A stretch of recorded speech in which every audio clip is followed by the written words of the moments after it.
3장 할 차례죠. 3장에서 유대인이 지금까지 누려왔던 특권이 어떤 것인가 그런 걸 밝혀요. 근데 유대인이 지금까지 구약시대 내내 큰 특권을 누려온 것이 사실이지만 우리가 예수를 믿음으로 얻는 그 큰 은혜, 구원 그것과 비교하면 작은 거라는 거죠. 새로운 그리스도가 가져오신 새로운 은혜를 받아들여야 된다는 거죠. 하나님께서 애굽에 종살이하던 이스라엘을 모세를 통해서 구원해 내시고 시내산에서 언약을 맺어서 하나님의 나라로 제사장의 나라로 삼으셨잖아요. 그리고 여호수아를 통해서 안식의 땅, 적과 꿀이 흐르는 하나님의 성소인 가나안 땅으로 인도해 들이셨어요. 그리고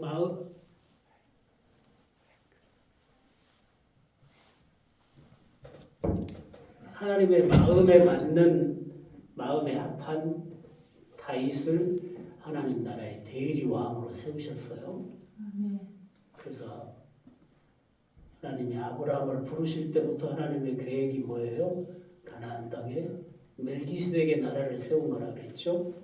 의의 나라, 평강의 나라, 제사장의 나라, 영원한 나라를 세우고자 하셨는데 그 뜻을 다윗을 통해서 이루신 거죠. 다윗이 하나님을 대적하는 모든 적성 세력들을 가나안 땅에서 몰아내고 하나님의 공의가 시행이 되는 그런 하나님의 나라를 안성을 했던 거죠. 그러나 그 나라도 온전하지를 못해요. 왜냐하면 죄와 죽음 아래 있잖아요. 구약의 나라는 하나님의 나라가 죄와 죽음의 질서 아래 있어요. 혈육에 속한 나라에 있잖아요. 결국은 이스라엘 백성들은 육체뿐이어서 하나님의 율법을 따라서 온전히 하나님을 순종하는 일에 실패했고 그 결과로 바벨론에 의해서 망했잖아요. 하나님의 나라가 망한 거죠.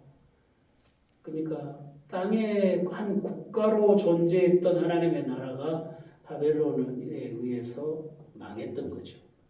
그러나 하나님은 신실하시잖아요. 아브라함과 언약하신 그 언약을 자기 백성의 범죄함 때문에 실패하실 수는 없는 거죠.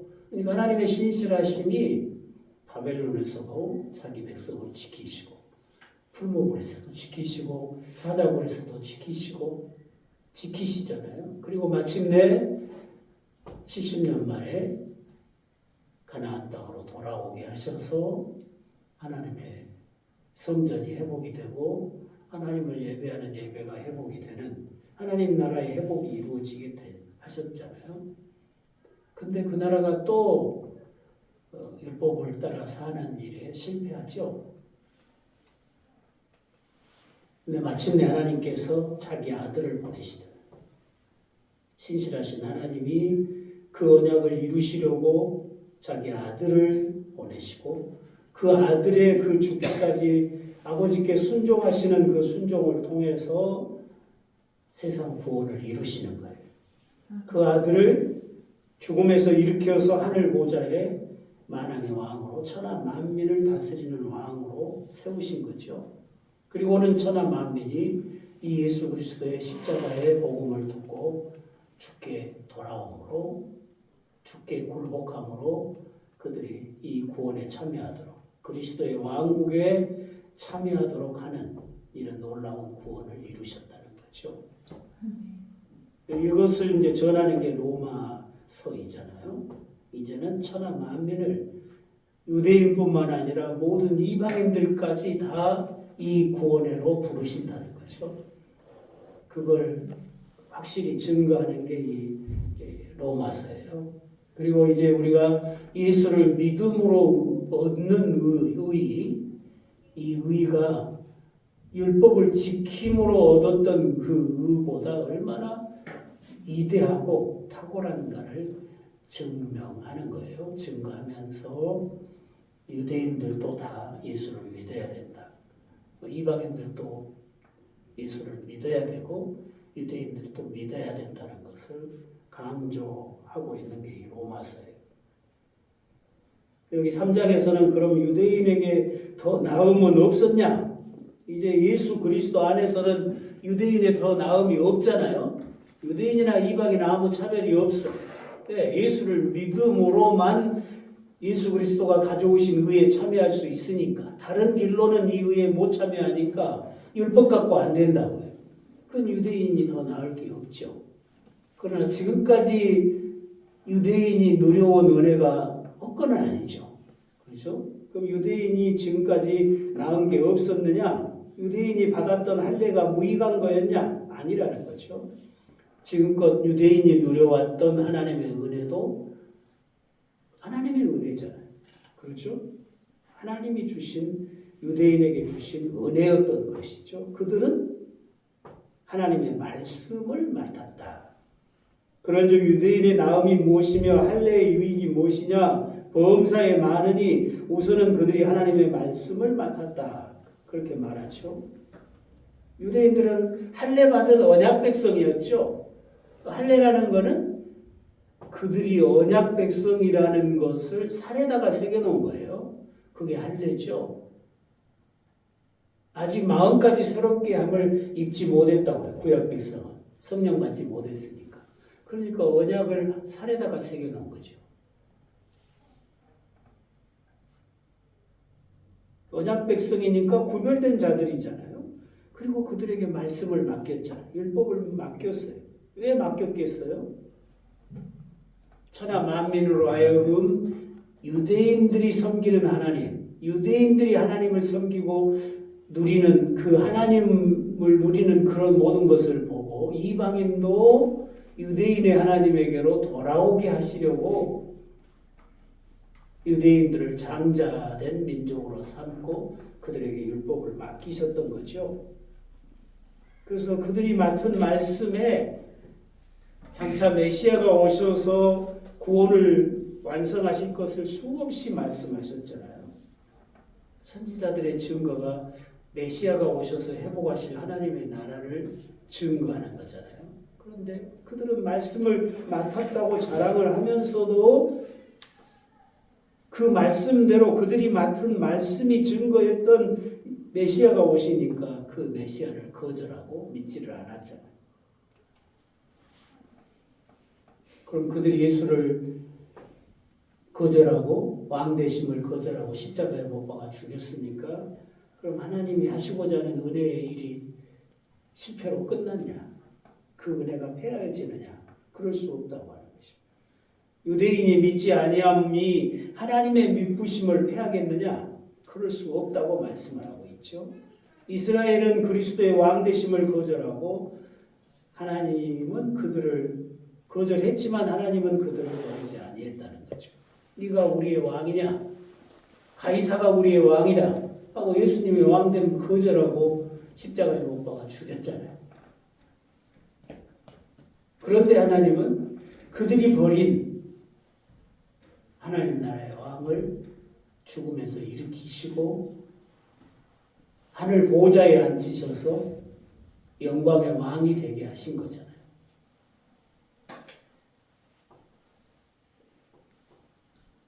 그리고 그 예수를 통해서 예수를 버리고 죽인 자들까지 구원하시기를 기뻐하시는 그런 은혜의 하나님이 되신 거죠.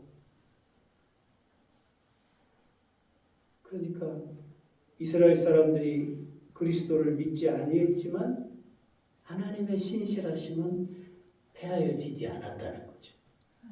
오늘 우리가 믿음으로 의롭다함을 받았다고 했을 때 우리의 믿음만을 우리는 생각하지만 우리의 믿음 이전에 하나님의 믿부심이 있는 거죠. 하나님의 신실하심. 우리의 믿음 이전에 그리스도의 믿음이 있어요. 그리스도가 아버지의 신실하심을 끝까지 믿고 죽기까지 순종하시는 데는 그리스도의 믿음 때문이잖아요. 그러니까 아버지의 믿음. 자기 백성은 끝까지 하나님을 배신해도 하나님은 자기 백성을 끝까지 지키시려고 하는 구원하시려고 하는 하나님의 신실하심. 그게 우리 구원의 근본적인 근거잖아요. 예수 그리스도의 믿음. 그리고 우리의 믿음인 거죠. 그 우리의 믿음마저도 에베소서에서는 하나님이 주신 선물이라고 말씀하고 있잖아요. 그러니까 언약 백성이라는 율법을 맡았다고 자랑하는 유대인들이 하나님의 아들이 오셨을 때 거절하고 십자가에 못 박아 죽였지만 하나님의 미쁘심은 폐하여지지 않았다는 거죠. 그걸 강조하고 있어요. 주께서 주의 말씀에 의롭다함을 얻으시고 판단 받으실 때에 이기려 하심이라. 하나님의 미쁘심이 최후 심판에서 또 완벽하게 드러날 것이라는 거예요. 하나님의 심판대 앞에 서게 되면 모든 입이 하나님의 심판이 옳다고 시인하겠죠. 하나님의 미쁘심을 시인하게 될 것이에요. 그러니까 오히려 유대인이 예수를 거절하고 왕되심을 거절하고 십자가에 못 박아 죽이면서 네가 유대인의 왕이냐, 우리의 왕은 가이사다 하고 불의를 행했잖아요. 그런 그들이 행한 그 불의함을 배경으로 해서 오히려 하나님의 미쁘심은 밝히 드러난 거죠. 하나님의 의로우심은 더욱 밝히 드러난다는 것이죠. 그러면 그렇게 말을 하면 그러면 우리가 사람이 불의해서 하나님의 의로우심이 더 밝히 드러났으니까 그럼 우리가 불의하게 산 게 좋겠다고 말하면 되겠어요? 죄가 넘친 곳에 하나님의 은혜가 넘쳤다고 그랬잖아요. 그러니까 하나님의 은혜가 넘치게 하기 위해서 우리가 죄를 많이 짓고 살면 좋겠다 그러면 말이 맞아요? 그럴 수 없다는 말이에요. 그런 의미를 이야기하고 있어요. 유대인들의 그 불의함, 그 불의함을 배경으로 하나님의 미쁘심이 더 주님의 십자가와 부활로 나타났는데 그랬으니까 그러면 우리가 불의하게 사는 게 옳은 일이냐, 좋은 일이냐, 그럴 수 없다는 것이죠. 만약에 그런다면 하나님이 심판하시겠어요? 불의한 자들을 심판하시겠어요? 불의한 자들 때문에 하나님의 의로우심이 밝히 드러났지만 그렇다고 해서 불의한 자들을 하나님이 심판 없이 지나가지 않는다는 것. 하나님은 심판을 통해서 그 의로우심을 드러내실 거라는 거죠. 그러니까 구원을 통해서 하나님은 자기 의로움을 드러내시고 또 심판을 통해서 그의 의로우심을 드러내실 분이라 하는 이야기예요.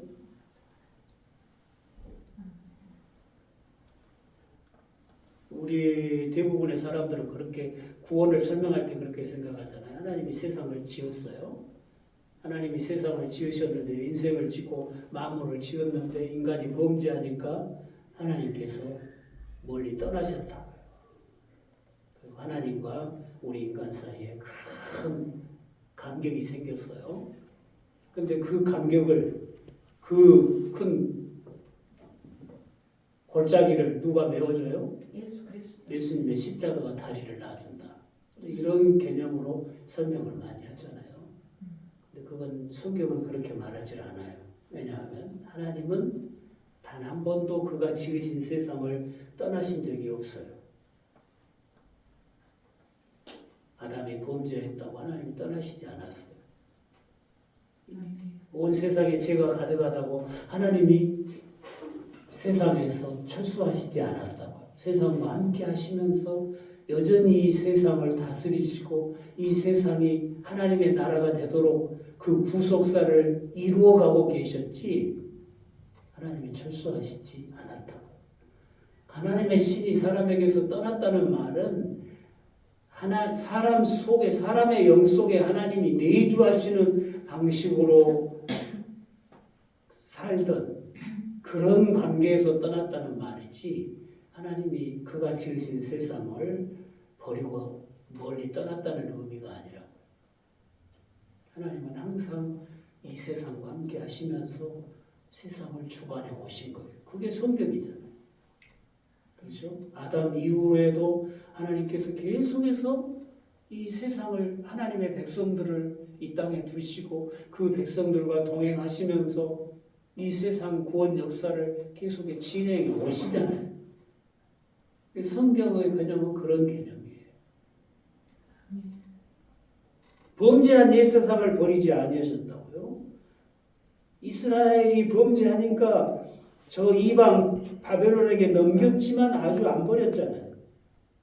바벨론에서도 함께 하시고 풀무불에서도 사자굴에서도 지켜내셨잖아요.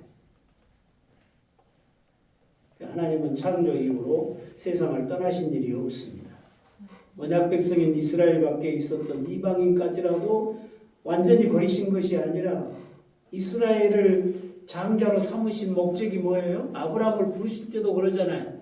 너로 인하여 천하 만민이 복을 얻으리라. 그러니까 하나님은 아브라함 한 사람에게 관심이 있는 게 아니고 천하 만민에게 관심이 있는 거잖아요. 그러니까 이방인도 아주 버리신 게 아니었다고요. 이방인이 이스라엘을 통해서 하나님의 구원에 참여할 수 있도록 이방을 비추는 빛으로 이스라엘을 두셨던 것이잖아요. 그런 하나님이 이제 때가 차니까 천하 만민을 구원하시려고 다윗의 자손으로 그 아들을 보내셨고 그 아들은 십자가에 죽기까지 아버지께 순종하시잖아요. 그런 아들을 죽음에서 일으켜서 이제 죽음이 지배하고 죄가 왕노릇하는 세상을 마감하시고 의가 지배하고 생명이 왕노릇하는 새로운 세상을 이루신 거죠. 그리스도가 시작하신 이 새 나라는 이제는 더 이상 음부의 권세가 이기지 못할 그런 나라가 되게 하신 거죠. 생명이 왕노릇하는 그런 생명이 왕노릇하는 영원한 나라로 교회를 지으신 거예요. 그리고 이 교회로 천하 만민을 지금 부르고 계신 것이죠. 이런 하나님의 은혜가 사람으로 방종하게 하면 안 되는 거예요. 유대인이 하나님을 배신했어도 하나님이 길이 참으시고 오히려 더 큰 의의 길로 아들을 보내셨잖아요. 그리고 그 유대인의 그리스도를 배신함이 이방의 구원이 되게 하시고 이방의 구원의 문이 활짝 열리게 하셨잖아요. 그렇다고 해서 죄 지어도 괜찮다는 것을 말씀하는 게 아니라는 거죠. 하나님의 은혜가 사람으로 방종케 만들지 않는다는 것이죠. 누구라도 하나님의 은혜가 임하면 죄를 이기게 만들잖아요. 죄를 끊고 죄와 싸워서 이기고 죄를 버리게 만들지 하나님의 은혜가 죄짓게 만드는 하나님의 은혜가 어디가 있겠어요? 그러니까 하나님께서 오늘 우리들에게 큰 은혜를 베푸시고 구원의 은혜에 참여케 하셨으면 당연히 우리는 그 하나님을 사랑해야 되는 거죠. 그 하나님을 사랑하고 하나님께 순종하는 삶을 살아야 마땅한 거죠. 그게 믿음인 거죠. 주님이 우리를 사랑해서 자기 몸을 주셨잖아요. 그러니까 우리도 온 마음을 다해서 우리의 온 몸을 다해서 주님을 사랑해야 맞죠. 그리고 주님이 자기 몸을 주시고 세우신 게 주의 몸된 교회거든요. 그러니까 우리도 주의 몸된 교회를 사랑하는 것이 주님을 사랑하는 거죠. 교회를 사랑하는 것이 주님을 사랑하는 거잖아요. 우리가 주님을 어떻게 사랑해요? 주님 모시고 식당에 가서 밥 사드릴 수도 없고 찻집에 가서 맛있는 차 사드릴 수도 없고 주님 양복 한번 해줄 수도 없고 우리가 어떻게 주님을 사랑해요? 주의 거룩한 몸된 교회를 우리가 사랑하는 거죠. 주의 이름으로 주님이 사랑하는 자들을 사랑하고 주의 복음을 열심히 증거하는 것이 우리가 주님을 사랑하는 방법인 거죠. 3장 9절로 18절에 보면 모든 인류가 죄 아래 있다는 것을 말해요. 앞에서 유대인의 나음이 무엇이냐 하면서 유대인이 율법의 질서 아래서 누려온 특권이 많았다. 택함 받은 아브라함의 혈통이었죠. 성전도 있었죠. 율법도 가지고 있었죠.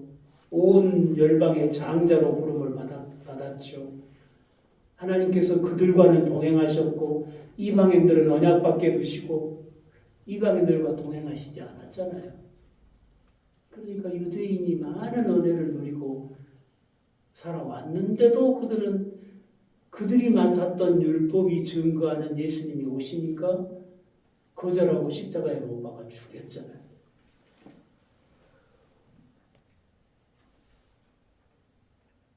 그러니까 그들이 지금까지 많은 특권을 누려온 것이 헛것이 된 거죠. 그렇잖아요. 소용없게 된 거죠. 예수를 믿어야 되는 거죠. 유대인이라고 더 나을 것이 없어요. 이제는 이방인이라고 더 나을 것이 없어졌다. 더 큰 의가 왔는데 율법을 다 지켜서 얻는 의보다 훨씬 더 위대한 의가 예수를 믿음으로 얻는 이 의인데 그 예수를 거절하면 율법으로 얻은 의가 무슨 소용이 있냐고 말이에요. 기록된 바 의인은 없나니 하나도 없으며 깨닫는 자도 없고 하나님을 찾는 자도 없고 다 치우쳐 함께 무익하게 되고 선을 행하는 자는 없나니 하나도 없도다. 그들의 목구멍은 열린 무덤이요 그 혀로는 속임을 일삼으며 그 입술에는 독사의 독이 있고 그 입에는 저주와 악독이 가득하고 그 발은 피 흘린 데 빠른지라. 하멸과 고생이 그 길에 있어 평강의 길을 알지 못하였고 그들의 눈앞에 하나님을 두려워함이 없느니라. 함과 같으니라. 지금 바울이 시편과 이사야를 인용하고 있어요. 근데 이 바울이 인용한 시편 14편을 보면 모든 인류가 다 죄인이다. 이 보편적인 죄를 말하고 있지를 않아요. 그 본문은 다윗이 하나님이 자기를 기름 부어서 하나님의 나라의 대리 왕으로 세워놨는데 사람들이 다윗을 거절한다. 다윗의 왕됨을 거절해요. 그리고 다윗을 미워하는 거예요. 다윗을 죽이려고 달려들고 자기를 대적하는. 그럼 하나님이 세운 대리 왕인 다윗을 대적하는 것은 곧 하나님을 대적함이잖아요. 하나님 나라를 대적하는 거잖아요. 그런 자들을 향해서 하는 말이에요. 의인은 없나니 하나도 없다. 이 말이 이 세상에 의로운 사람이 어디 있냐? 이 세상의 모든 사람은 다 죄인이다. 그 이야기가 아니고 하나님이 세운 하나님 나라의 왕을 대적하는 사람들을 향해서 말하고 있다는 거죠. 그때는 다윗이 하나님 나라의 왕이지만 지금은 누가 기예요? 예수 그리스도가 새로운 하나님 나라의 왕이잖아요. 그러면 그리스도를 대적하는 모든 자가 하나님의 원수가 되는 거죠.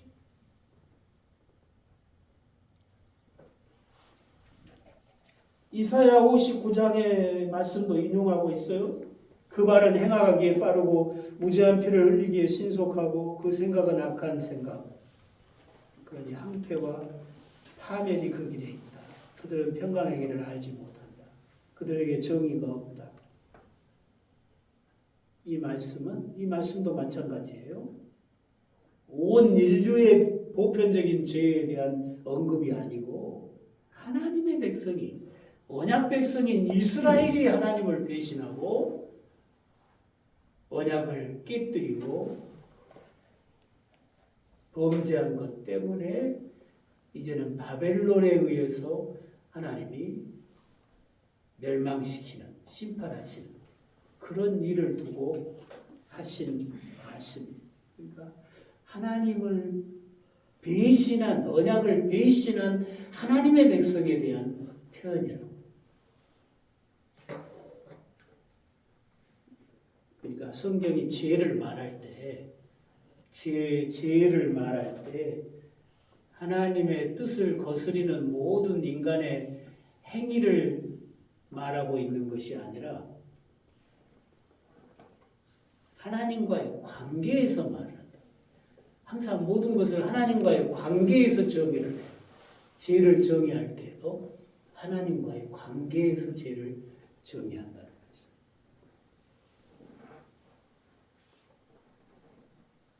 언약 관계를 파괴하는 그런 무질서가 죄의 근본인 거죠. 마음에 하나님 두기를 싫어하는 모든 행위들이 죄인 거죠. 그래서 그들의 목구멍이 열린 무덤이고 혀로는 속임을 일삼고 독사의 독이 있고 저주와 악독이 가득하고 그 발은 피 흘리는데 빠르고. 이것이 다윗이 자기 원수에 대한 표현이에요. 다윗을 대적하고 하나님 나라의 왕으로 세운 다윗을 대적하는 자에 대한 표현이었던 거예요. 결국은 하나님의 원수들이죠. 예, 우리가 시편을 보면 다윗이 아주 무섭도록 원수를 저주하잖아요. 씨를 말려버리라고 저주를 하잖아요. 다윗이 자기 개인의 원수를 향해서 그렇게 말하는 게 아니죠. 다윗이 하나님 나라 왕이거든요. 하나님을 대적하고 하나님의 나라를 대적하는 하나님의 원수에 대한 하나님의 심판을 구하고 있는 것이지 자기 개인의 복수를 해달라고 구하고 있는 게 아니죠. 그러니까 우리가 성경을 읽을 때, 특히 시편을 읽을 때 모든 사람이 지금 나를 막 괴롭히고 있어요. 괜히 내가 잘못도 없는데 그냥 나를 핍박하고 괴롭혀요. 그러면 이런 시편을 읽으면서 나한테 적용을 하겠죠. 다윗이 이렇게 막 원수를 저주한 것처럼 나도 그냥 이 시편대로 저주를 하면서 씨를 말려보려고 한다든지, 그 시편의 본문을 바로 나에게 적용한다. 그러면 돼요, 안 돼요? 안 돼요. 안 돼. 내 상황, 지금 내 상황이 다윗이 만났던 상황과 아무리 똑같아도 그 본문을 오늘 내게 적용하면 안 된다. 안 되는 이유가 뭐예요? 우리는 하나님 나라 왕이 아니잖아요. 그러니까 다윗에게 적용하는 게 아니라 누구에게 적용해야 돼요? 예수님께 적용하라. 지금의 하나님 나라는 예수님. 그리고 우리는 우리의 원수들을 저주하지 마라 그랬잖아요. 네. 주님이 그 원수는 갚는 것은 주님이신. 주님이 우리에게 원수 같지 않았잖아요. 내가 하나님의 원수였을 때, 내가 죄인이었을 때 우리의 죄대로 심판하신 게 아니라 십자가의 그 사랑으로 내 죄를 대신 담당하시고 내 형벌을 대신 담당하시는 그 큰 사랑으로 나를 구원해 주셨잖아요. 그러니까 우리는 원수를 저주할 수가 없는 거예요. 그 원수가 나를 괴롭게 할지라도 나는 그 원수가 내게 한 대로 갚을 수가 없어요. 우리는 오직 주님이 내게 한 대로 모든 사람에게 행해야 된다. 그게 우리의 삶이에요. 그래야 우리를 보는 사람들이 주님을 볼 거 아니에요.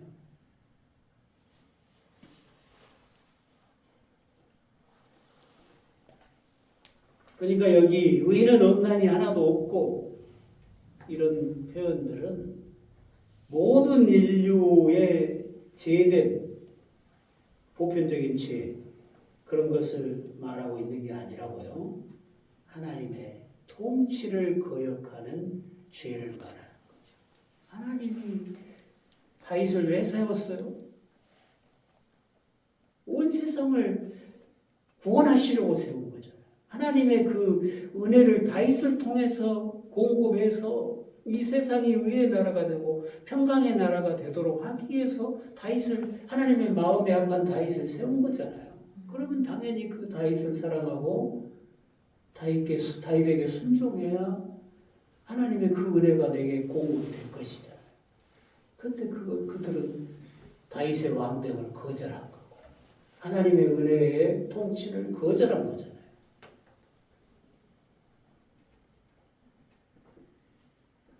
그런데 그런 죄가 예수님에게까지 이어지잖아요.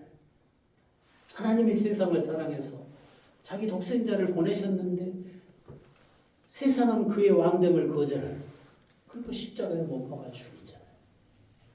그럼 그런 인간의 죄들이 하나님의 믿부심을 패하냐? 그렇지 못한다고 말하잖아요. 왜? 하나님은 자기 아들을 죽음에서 살리셔서 예수님을 십자가에 못 박아 죽인 자들을 구원코자 하시잖아요. 그게 하나님이 선으로 악을 이기시는 그런 구원의 방법인 거죠. 그러니까 바울은 지금 유대인들의 죄를 책망하고 있는 거예요. 너희들이 누구냐? 율법 맡은 것만 자랑했지. 너희들이 율법대로 살았냐? 율법이 말한 그 메시아가 오시니까 너희들이 어떻게 했냐? 너희들의 조상은 하나님이 세운 다윗왕을 거절했고 너희들은 하나님이 보낸 하나님의 아들을 거역하고 십자가에 못 박아 죽이지 않았냐? 그런 지적을 지금 하고 있는 거잖아요. 잠깐 치웠다 할까요? 네.